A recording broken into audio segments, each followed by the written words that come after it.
সবাইকে গণেশ চতুর্থীর অনেক অনেক শুভেচ্ছা জানাই। সবাই খুব ভালো থেকো।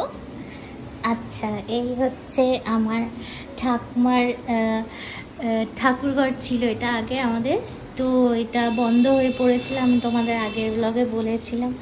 তো তাই ভাবলাম গণেশ চতুর্থীর দিন এইটা উদ্বোধন করা যাক, নতুন করে সুন্দর করে সাজিয়ে।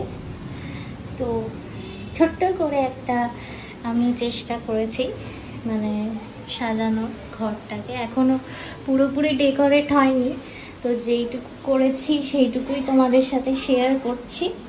দেখো তোমাদের ভালো লাগে কিনা। এই কেকটা আমি নিয়েছি কেকসার্ট থেকে, ফেসবুক পেজ স্মৃতি দীপার থেকে, ওর থেকেই সবসময় আমি কাস্টমাইজড কেক। আচ্ছা, এই যে সুন্দর করে বেলপাতা, মোদক, দুধ, কলা, আরও লাড্ডু অনেক কিছু দিয়ে সাজিয়েছি।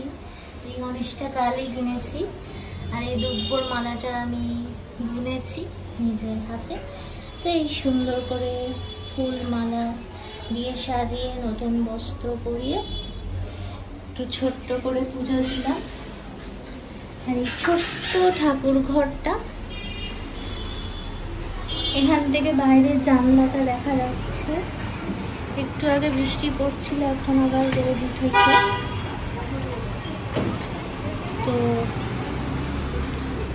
হ্যাঁ, এইটুকুই আজকের ব্লগটা, একদম ছোট্ট রাখছি। তো তোমাদের ভালো লাগলে অবশ্যই আমাকে কমেন্ট সেকশনে জানিও, আর লাইক, কমেন্ট, শেয়ার, সাবস্ক্রাইব করতে কিন্তু একদমই ভুলো না।